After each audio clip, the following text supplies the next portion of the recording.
everybody. Welcome this evening to StratiVentures weekly webinar that happens every Monday from 6:30 to 7:30, and everybody that is joining us. We always bring speakers that allow questions to be asked because they love to answer questions. And most of all, we try to make sure that our investor family, StratiVentures members, and all new people that are joining us have that opportunity to meet people of which we believe is a vendor that a real estate investor should meet.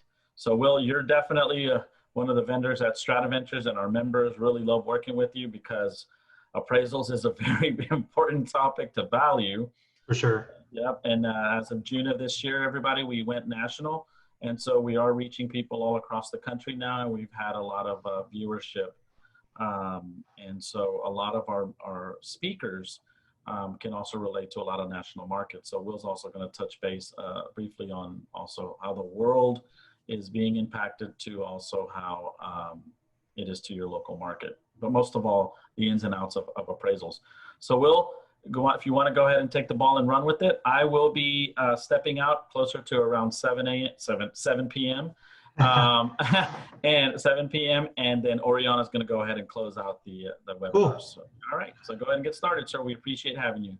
Awesome. Thank you, buddy. And congratulations on going national. That's awesome. Thank you, sir. Okay, so my name is Will Trombly. I've been running an appraisal business for the better part of 7 years. And today we're going to be talking about current economic conditions, appraisal expectations. A lot of people get appraisals and they have different opinions on how an appraisal is written or what a developed opinion of value should be. So we're going to touch base on that, but majority of the time I try to spend a lot of time on the Q&A. I think a lot of you guys get a lot more feedback from that. So I'm going to go ahead and get through this as fast as possible. Some of it's really dry and not very entertaining, but it's important. So let's get through it. Currently right now, I don't know if you guys saw the headlines, but Fannie Mae is going to be adding a 0.5 percentage point fee on buying loans on the secondary mortgage market from lenders. So that's important because that fee, that cost is going to be added to people that are refinancing their homes and people that are purchasing their homes. So as an investor, that's something that's important for you to consider. I pulled up an article earlier on it, but it's got a bunch of political headlines on it, so I'm just going to leave that alone. Let's see what else we got. So that would be on the acquisition side or on the back end side, or just overall, is that going to be just another? So that's on any loans that are not through private lenders. Got it. So if you have a hard money lender and they're not selling to Fannie Mae, that also doesn't apply. But if they are a JP Morgan Chase, Wells Fargo, Quicken Loans, anybody like that, if you have clients that are refinancing their home, or you have a portfolio and you use a large bank and you're not using private money, those are incurred fees that you're going to get, and that's actually starting September 1st. That's really soon. There's a lot of kickback on that, and maybe it won't happen, but I see it happening. Fannie Mae says that they're doing it because of the unemployment rates and the current economic condition right now in the nation. In February of this year, unemployment was at 3.5% in the country. In March, it was 4.4%. And in April, due to the shutdowns, it jumped up to 14.7%. And I'm betting you that's actually a little bit low. It probably went even a little bit higher than that. Currently, right now, as of July 1st, the unemployment rates in the country was 10.2%. That's very high. That's recession level high. And people aren't going to get their jobs back right away from that. So if you have a portfolio of renters, these are definitely concerns that you need to consider, especially if you're on a national level. Like I said, there's a lot of pushback. Let's talk about local Houston conditions. As you all know, economically, 2020 is not doing great due to shutdowns and fear on the market. However, Houston and many areas throughout the country are doing well in real estate. I've been talking with my nationwide network of appraisers, and there's a normal increase in the number of sales in their areas. That means that just like last year, they're experiencing plenty of sales. That's a very good thing, obviously. There is, however, also some indications that there is an increase in inventory growth that is atypically large. So in Houston last year, on a monthly average, we get about 10 to 13,000 new listings, single family homes in our area. But in other areas of the country, they're getting significantly more than they normally would in our summer months. And those are concerned. Let's see. Yes, this is important to watch, because if we had more shutdowns in the winter months due to, say, maybe a whole lot of kids getting sick that went back to school, things like that, if we had more incurred business shutdowns, that means sales of homes actually slow down. That could be a problem, because if we have a ton of inventory on the market expecting to sell, then we have a downward pressure on prices in the area. That can happen on a national level. If that happens on a national level, that's just like the 2007 recession all over again. So it's a big concern. Let's see what else we got. Burning through this pretty quickly. Those are economic outlooks, appraisal expectations. If you have ever heard me online before, you'll notice that I talk a lot about appraisals. And it isn't just because I'm a real estate appraiser, it's because there is a strong disconnect between market participants and what we do as appraisers. Market participants being you guys, buyers and sellers. I and other appraisers around the country are working hard to create more community outreach with users of appraisals and stakeholders such as yourselves.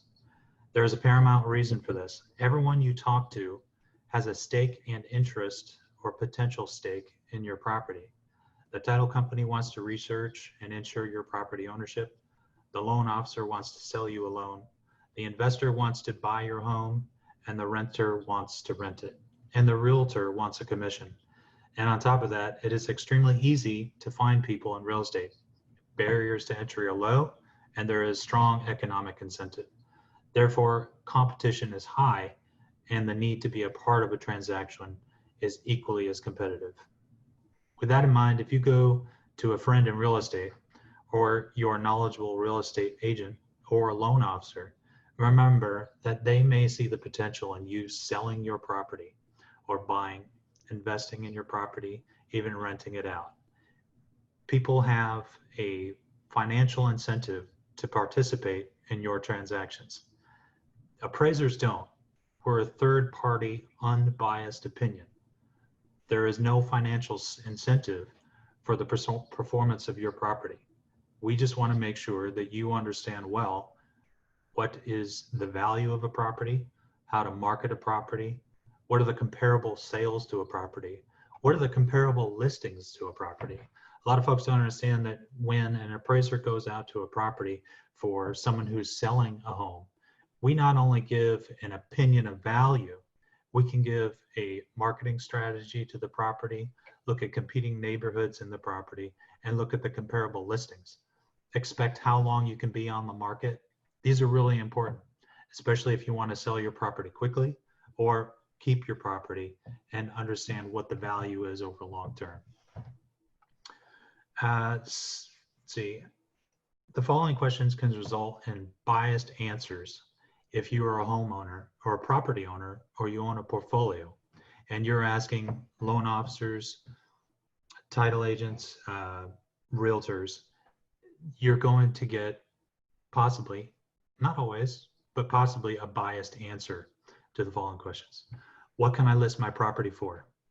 How many times have you guys started out when you're just starting out as an investor and you're looking at a property and you're saying, man, how much can I sell that property for after I fix it? Who'd you ask? Because your answer is going to change. It's going to vary, especially if there's someone that they think they can list your property. And that's a great service. It's awesome. Good. And if it's a realtor in that area and they're very specifically knowledgeable and they know your property, awesome. Remember, they have an incentive to sell your property for as much as they can because they're making a percentage of the sales price. It's their commission. It's a big deal. So if your property is worth $360,000 after repairs, but they're saying you can sell it for 430, but it can't because it's on a busy road. But nobody's looking at that because they're like, oh my God, it's $430,000. Let's do this now. I need to buy this property. You just got led astray. You didn't realize it, but you did. You have a financial incentive. You're excited. You want to buy that property. You want to get it done. You want to remodel it and sell it as quickly as possible with this awesome, great realtor that may or may not be a friend of yours. That's awesome. It's important to you to have that relationship, but it is important that you have a third party, unbiased, professional opinion. And Will, that is absolutely one of the biggest things that we've heard at SVI by having you as our dedicated appraiser member, that our members can look at the property. They'll fill out a standard web form, and you will talk to them about that particular property on a consultation before they go in and get involved with all of those things. So that is huge, guys, and those are benefits to the SVI members, guys. So we'll continue this. It's great that you're pointing that out because that was such a very important point there.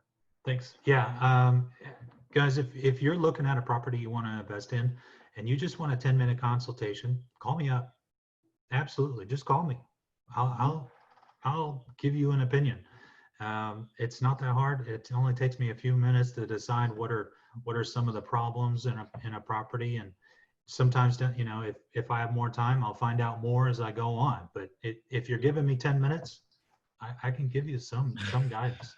We've heard great things from the members that have reached out, Awesome. so it's good. Here are a few other questions that you may ask a loan officer, a realtor, and you may get you may get a biased opinion. You may get an opinion or an answer based on a financial incentive. Should I put a pool in my property? A lot of the time, these folks, they have contractors in their network, and they get kickbacks and they get referral fees. This is a big deal. So should you get a pool? I don't know. I might make $500 if you get a pool. I'm going to tell you yes. You know, these are important things to consider. Is the property worth buying? We covered that. Do you think an appraisal would come in at contract price? If you're selling the property, do you want a preliminary analysis? Are the comps there? Are we gonna obtain this? Is this contract too high? Are we gonna have, you know, is this a borrower that's a veteran and there's all kinds of hoops to go through to get this property, but he's buying it at a premium?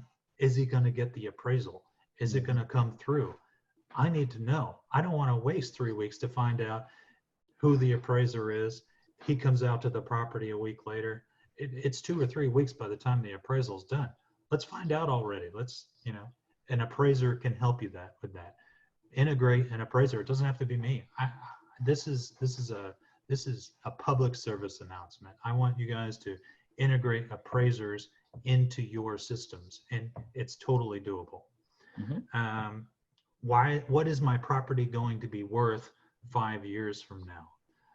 If you look at average growth rates, and especially in particular neighborhoods, and you consider what your condition of your property is going to be, you can get estimates on that. It's not unreasonable, and they're certainly better than what you see on Zillow or in our case, Harris County Appraisal District.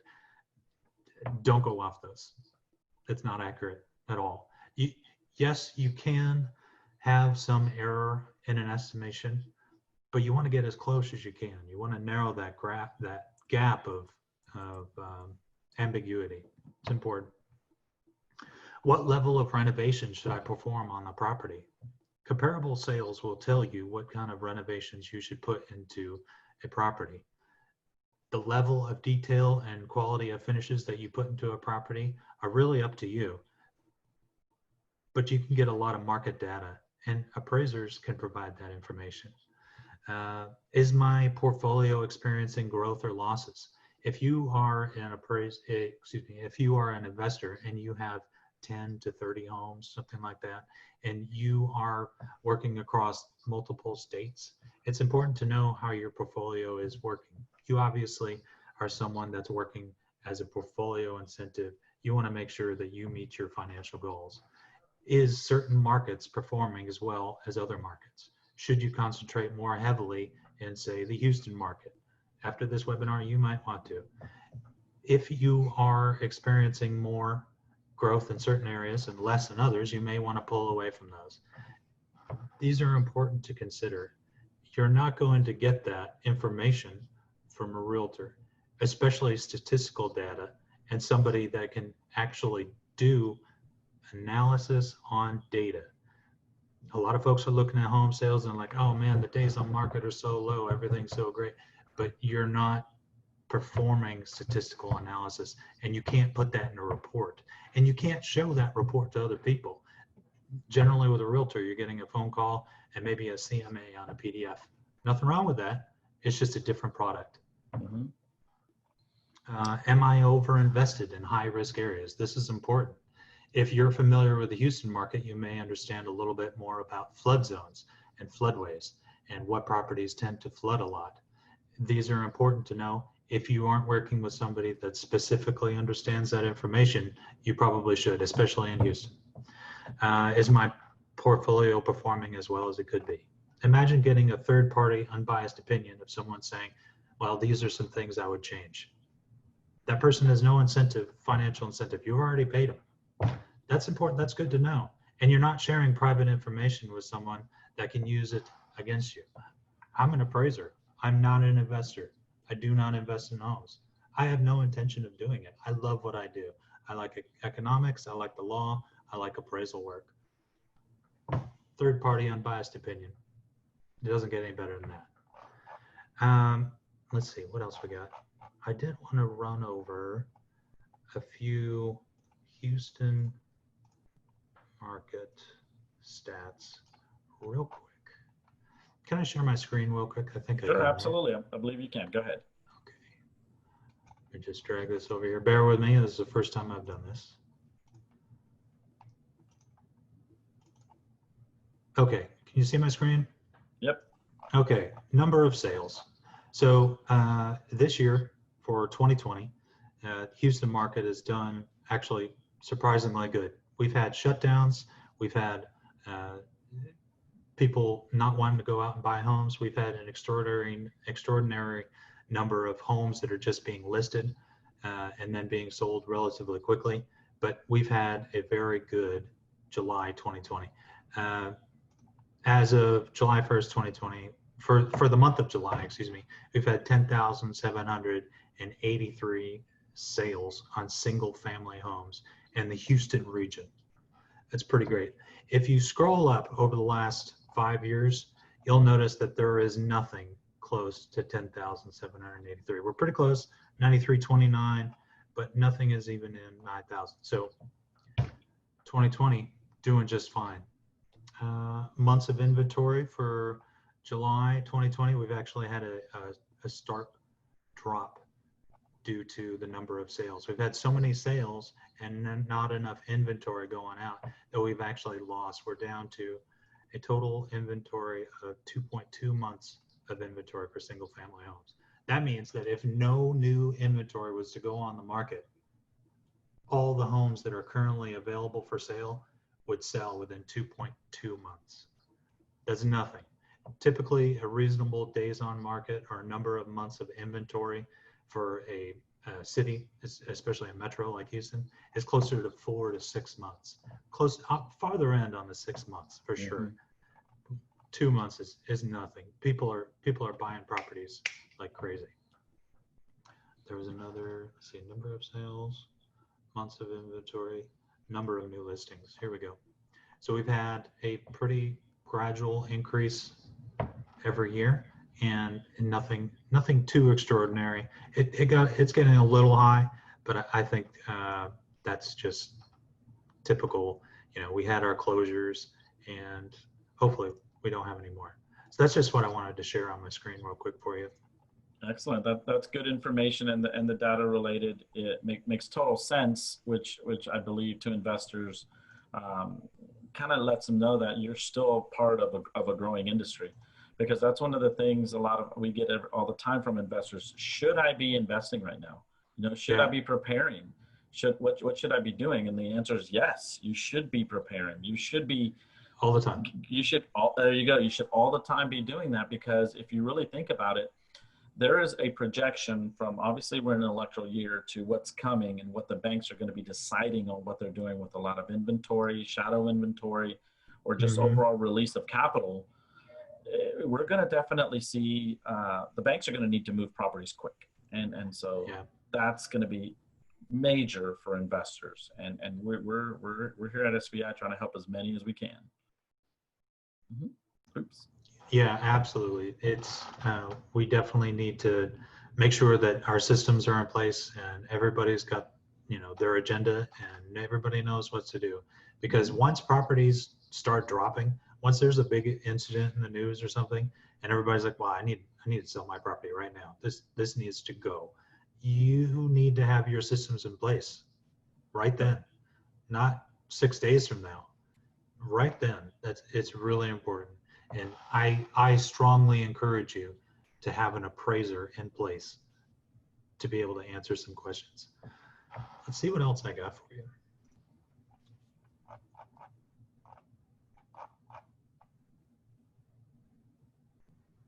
Just a couple of little highlights. A third-party opinion of value developed by a professional appraiser brings the following to the purchase or sale of a property. A second opinion of value, independent of the seller's and buyer's needs, is important due to emotional and intrinsic investments made by involved parties. If there's any private lenders on the call right now, you have the buyer that's saying, "This is the greatest property ever." This is the seller saying the same thing. They both know exactly what it's worth, but there's an appraiser saying that it's worth 15 to 20% less than what they're saying. The appraiser shouldn't agree necessarily with the buyer and the seller and you. They should have a different opinion. That's important. If they had the same opinion as you every time, they're not bringing any value to the purchase of the property. They're not bringing anything to the transaction. It's important they have a different opinion. You want that. That brings more risk analysis to you lending the property. Some folks, some lenders, like the big ones, JP Morgan Chase, Wells Fargo, they loan exactly what's on the appraisal. There's a lot of lenders that actually don't do that. If they aren't selling on the secondary mortgage market, i.e. not selling to Fannie Mae, they can lend whatever they want. It's not a big deal. If they want to lend $20,000 more than what I said on the appraisal, that's fine. If you are purchasing a property and you're depending on the appraisal to come in a contract price, you may be working with the wrong lender. Maybe you need to work with a private lender that's like, well, you know, it's less than 5% difference between the appraisal and the contract price. I'll lend on that. That's okay. I expect that to accrue growth. That's fine. But if you're working with somebody like JP Morgan or Wells Fargo, maybe consider you need to work with somebody else. It's an idea. Okay. And it's actually great, Will, because when we deal with private money lenders that want to become PMLs for the SVI members, one of the first questions I ask them is, have you ever been a private money lender? What's your experience in private money lending? And then I ask the question is, do you consider an appraisal to be important in a transaction like that? And some of them go, well, I've been lending money for a while, but I've never gotten an appraisal. I'm going, oh my gosh. They hear that. Where do you think that bar starts? You know, and so PMLs should absolutely be saying we need to check the asset out. Yeah, absolutely. I've heard it before, and I cringe. I really cringe. I can't. It's fine. It's your money. You can do whatever you want with it. Yeah. If you're representing someone else's money, they may not have the same opinion. They may want you to be having appraisals. Correct. You might want to make that stipulation before it comes down the road. You find yourself in a courtroom. Yeah, which is something big now. I believe the real estate environment has really changed from where you could go meet true private money lenders of their own money, of their own direction, and now you're meeting people that say they are private money lenders, but they're basically controlling other capital. And that should be a stipulation of the person even asking for the money, let's get one. Let's both start on the same page here. And that's very, very important. So that's a very good point. So let's go ahead and ask, we got a couple questions here Sure. before I go ahead and venture out. And then Oriana will still be on the call with you, and she'll be able to close it out. So we have a question here from Mauricio Rodriguez. And everybody, if you're on here and want to ask questions, Will is more than happy to ask questions. Just go to your Q&A section of your Zoom window, and we'll be happy to handle that. And Oriana can read those out. So what is the cost of a pre-appraisal? A pre-appraisal. It's not something I do. I'm not sure. I understand what it is. And a lot of the times you can get that from larger companies, maybe even an appraisal management company or large lenders. Basically what they're doing is they're saying, this is a spot value of what a property could be worth. It's a value check. Yeah. And they haven't done a lot of analysis. It's basically, they may have pulled a CMA. They may have a linear regression model that they're using on their data. I doubt they looked at Zillow to find out, but maybe they did. Yeah. CoreLogic has a regression model that they use. A lot of lenders actually do use that. I have a lot of problems with that, but you can use a preliminary check. If you wanted a check from me, that's absolutely something you could do. I could give you a range, and we could go from there. If you have a volume of work from me, as always, discounts happen when you give me a large volume of work. Excellent. And one of the questions, I believe you answered it earlier, does the appraisal have to be performed by a licensed certified appraiser? So there's different license levels. There is the appraiser trainee. There is, and these are in order from least to greatest qualified. Okay. Appraiser trainee, they're not really able to sign an appraisal on their own for any lending purposes. A licensed appraiser, they can do anything under $1 million and below 4 units of a property. A certified residential, this is an appraiser that can do FHA loans, VA loans. They can do over $1 million. And then you have the certified general appraiser, and that is an appraiser that can appraise any property, really. Excellent. And here's a last question is, should investors do a prehab appraisal? What's the difference between the appraisal and the comps in that case? Okay, so are you saying, is there 2 appraisals in that? The preliminary rehab analysis is generally going to have 2 values. You're going to have one for the as-is condition of the property, its current state of disrepair, and if that's necessary. And then you're going to have an after repair value of the property. And there's 2 sets of comps for that. You're going to have a comparable sales analysis. You're going to have a cost analysis on the rehab, and you're going to have another comparable sales analysis after the repairs, so the improved condition. And you're going to be looking at the listings and the neighborhood markets in that as well. So 2 sets of comps. I think that I've answered your question. Okay, absolutely.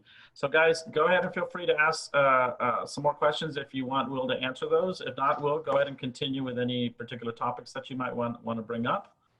I kind of burned through them pretty quickly. What I am working on right now is I'm working on a project on YouTube. I'm creating a Trombly Appraisal channel because I want to reach out more, and I want to have more community outreach with stakeholders, you guys. And I want to be able to give you more information so you can leverage appraisals better in your day-to-day. There's a lot of misconceptions about appraisals, like, let's say a homeowner got a refinance on a property 6 months ago, and you're coming to purchase that property to help them out of a bad situation. They need to sell the home quickly. They need to get it done and get out of there and clear up their loan because they're moving somewhere else, whatever it may be. So you look at the refinance appraisal for the property that was 6 months ago. You don't know if the condition of the property is the same. You don't know if the market value opinion is the same as what yours is going to be, because there's different definitions of value. You have typical market value opinion, which is basically the most likely opinion of value that's going to occur. That is typically what is seen in most refinance and purchase appraisals for lenders, but that's not the same as an investing developed opinion. There's a different definition for that, and the scope of work for that appraisal is actually different. Let's say you had a sales price range of $200,000 to $240,000 for comparable sales. There's 4 or 5 of them. They're really good comps. They're just like you are, but there's a $40,000 price range. For you as an investor, you want to be obviously towards the higher end of that range, but a lender doesn't want to be at the higher end of that range or the lower end. They want to be on the most likely appraised value or the most likely market value that can occur. So let's say there's 5 different properties and they range from 200 to 240, and 3 of them are at $210,000. One of them's at 220, and the last one is at 240. Okay. Wait. Yeah. Well, pretty close. So what you're going to have is you want to have the most likely opinion of value happening for lenders, which is different for a property appraisal for a listing or property appraisal for a rehab. The developed opinion of value for a lender may end up closer to 210, 220, but if for an investor, it could happen much closer to the 240. The appraiser is going to explain themselves that, you know, you're at the top, you're at the higher end of that range. We're putting you out there because we expect you to want to be there. The listing agent is also going to be looking at a property and saying, here's the 200 to 240 range, but we want to be down, we want to be done with this property within 30 days. We want to sell it within 30 days.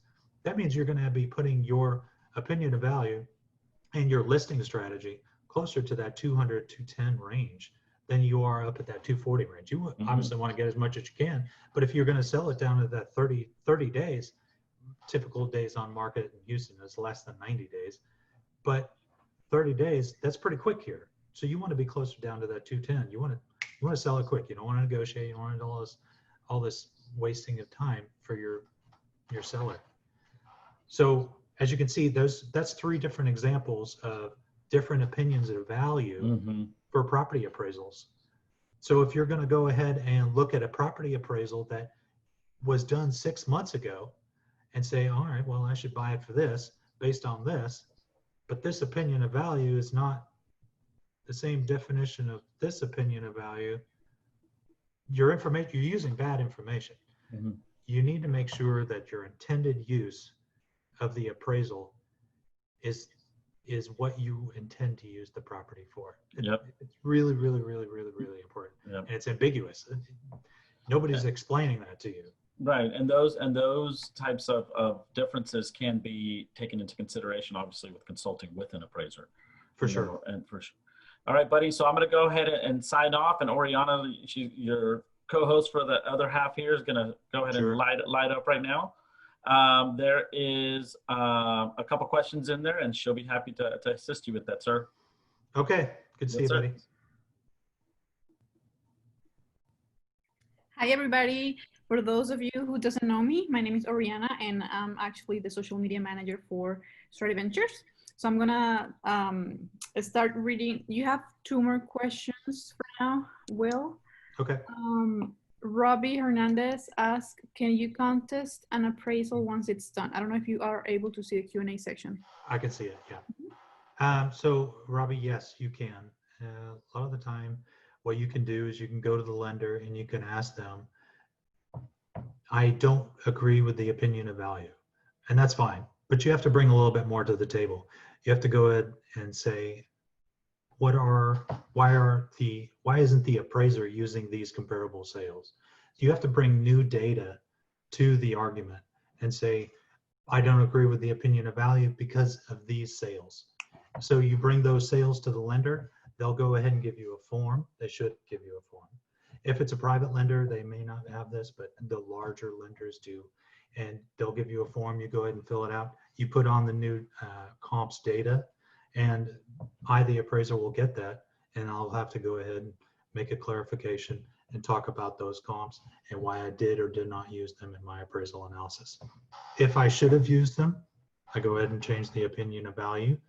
May or may not be what you expected, but it does change the opinion. So bringing new data is imperative to that process. You have to bring new data. You can't just say, I don't agree with the opinion. That doesn't work. So if you don't have access to MLS in your area, go ahead and make sure that you have a good realtor or someone that does have access. Okay. Awesome. Okay, the other one is, if you can find the comps in 2 miles around the house for the last 9 months and the house is biggest square footage, what happens there? Sounds very specific. So what you're going to do if you're looking for comps is you're going to go ahead and you're going to pull comparable sales and or listings from similar neighborhoods, properties that are in neighborhoods that are similar in age and size, quality, and condition. It's important that you find a neighborhood that's very similar and as close as possible to the subject property that you're pulling comps for. The more you vary from those different factors, the less accurate your analysis becomes. Just because they are not super similar and accurate doesn't mean that you can't use it. You just have to make more considerations in your analysis. You have to make more assumptions and say, well, this neighborhood's a little older, but I can still use these comps. I just have to go ahead and consider that they're a little bit older, increase the price a little bit if that's the direction the age affects value. It may or may not. If you get into multiple linear regressions and data, you can do a lot with that information. I hope to actually provide an awesome YouTube video on that in the future that it can help you. But that's a kind of a complicated topic without without having slides. I can't really bring that to the table at the moment. So. Right. Thank you. Excellent. Okay, I don't think we have more questions at the moment. Guys, if you do have questions, please, guys can place it on at the bottom line. It says Q&A or chat. You can place your questions in there. We'll be more than happy to answer those. Well, in the meantime, we have more time. Will, if you want to share more information with us. I kind of burned through it pretty quickly. I'll help and sit here for a couple of minutes. Hopefully you don't catch me poking my nose or anything, but yeah, let's just wait for a couple of questions. Hopefully we'll get a few. Sure, guys, go ahead if you have more questions for Will. Q&A section. I think a bunch of people showed up a little late. I think that's what happened. And when are you doing your YouTube channel? So I'm in the process of doing it, and I hope that maybe the holiday season I can get a bunch more done, taking some time off from doing a bunch of appraisal work. So hopefully by the first of the year, I can have a few good quality YouTube videos out that can help people out and get as much information as I can out there. That's great. Mauricio is asking the cost of an appraisal. Well, for Houston, generally you're going to spend at the low end $350. You can probably get it to $400, $450.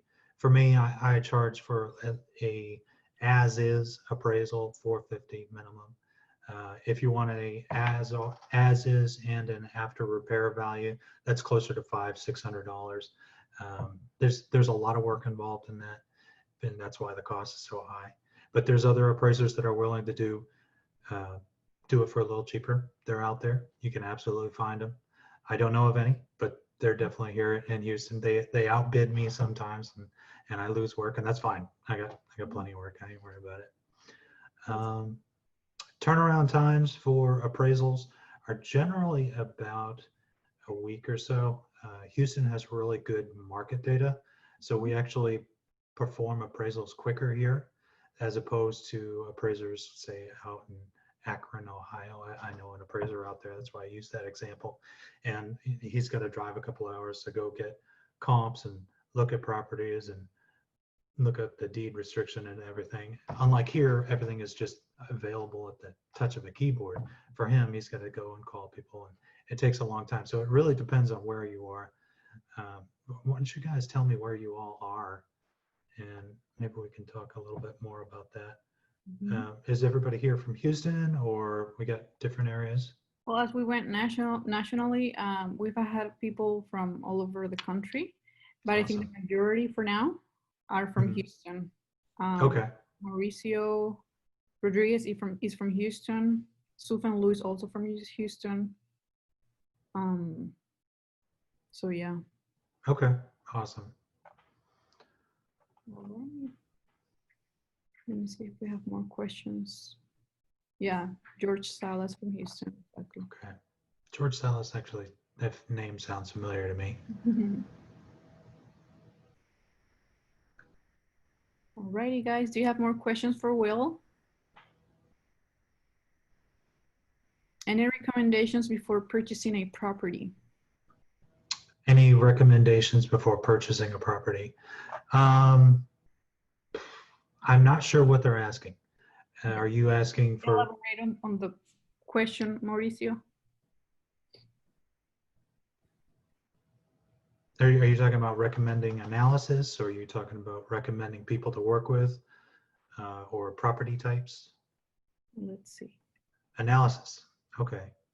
Well, as I said before, I definitely suggest working with an appraiser, making sure that you understand the neighborhood, your subject property, how your subject property competes as is. So how it competes to the current inventory on the market and expected inventory on the market. Also, after repair value, how it competes. Competition is fierce.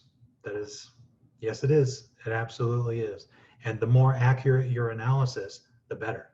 Remember that if you get that $350 appraisal and that appraiser gives you a point value of, say, $200,000 or whatever, they give you that opinion of value, but they don't give you anything else in the appraisal. What did you buy? You bought a number. That's great. You got the number, but what do you know about the neighborhood surrounding your subject property? How do they affect your neighborhood? What is the current inventory in the market? Is there increasing inventory? Is there a slowdown in sales? Is there downward pressure on sales prices? Do you want to get into a neighborhood where there's downward pressures right now? Are you expecting pressures of sales prices to go up soon?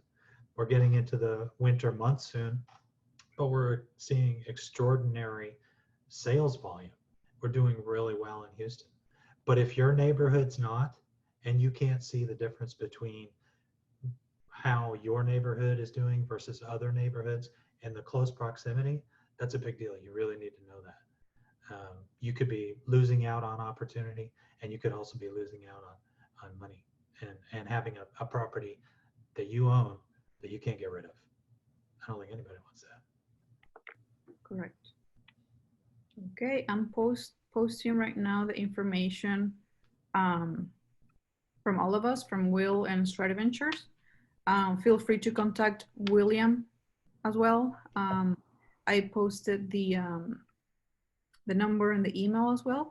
Here's another question, William. When looking for lenders, most tell their appraisers to do a sales approach. I do rentals and I have a hard time finding lenders that allow income approach. They don't allow the income approach. That's unfortunate. They should. If I'm doing an appraisal and I know that that property is going to be a rental property, or it's intended to be a rental property, or it currently is a rental property, there's a tenant in it, I will be doing the income approach for that. That's important. I know that a lot of private money doesn't do a lot of the income approach, and they don't necessarily value it, but you as a buyer or a seller, you find it important because you have an estimated rental value on that property in that appraisal. It helps you out. It's like a double whammy. You know what the property is worth and you know what to rent it for. It's good. So definitely if you find that important, ask your lender to be able to get that information for you. You're paying for the appraisal anyway. You might as well get it the way you want.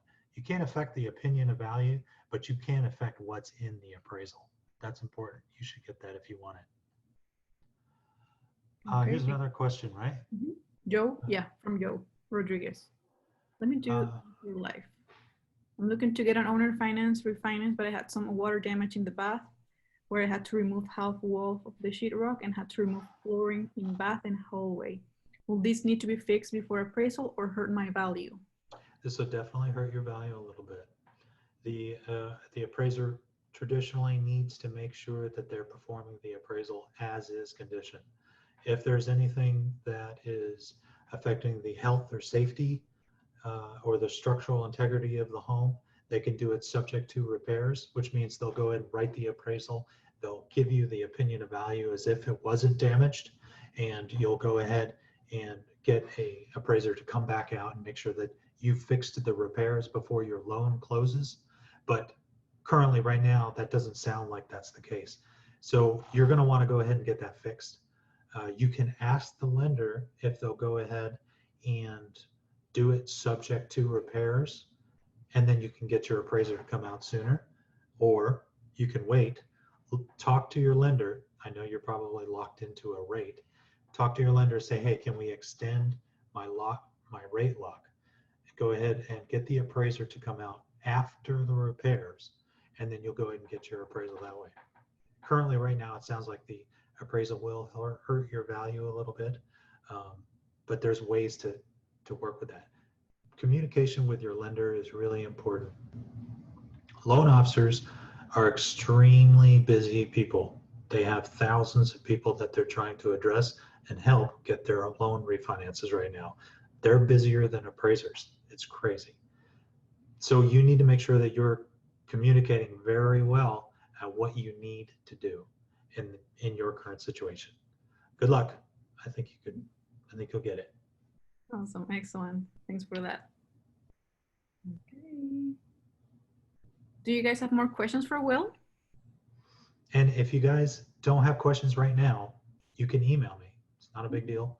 I go through my emails for having questions. I print them up, put them on my desk, and then I address them either the next day or that evening. So just let me know. Awesome, thank you. I posted his email and his phone number, so you guys can save it. I'm gonna do it again in case that you missed it. No more question, guys?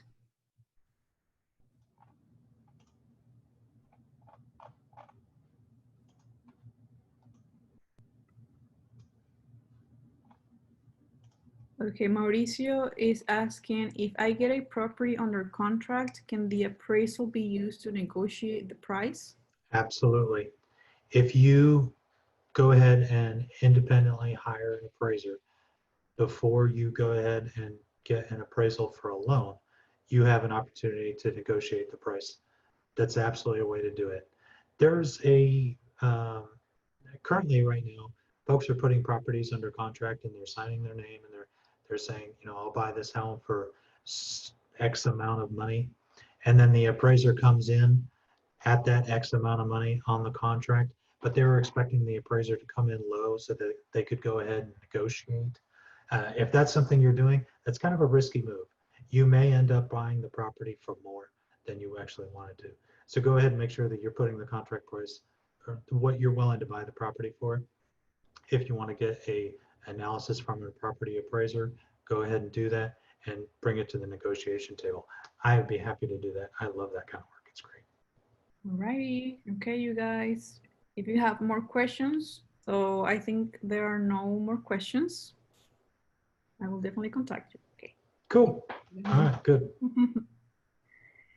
Okay, that's great. Well, we want to thank you, of course. Thank you for having me. From this StratiVentures team. It was great information, and I want to remind you guys that if you couldn't watch the whole webinar, you can always go to our YouTube channel. We're constantly posting the webinars and helpful information that can get you, that can really be beneficial for you guys in your real estate career. If you want to contact us, please. I posted Diego and Enid. Enid is our, she also works with us. She's in the marketing director. I posted her and his email and phone number, so feel free to contact us at any time. And we're here to help. And I'll let you do the closing, Will. Oh boy, responsibility. All right. Thank you for having me, guys. Good luck. The market is hot. Get out there. Get some work done. Good luck. Awesome. Thank you so much, Will, and thank you everybody for joining us. And I'll see you guys later. Thank you.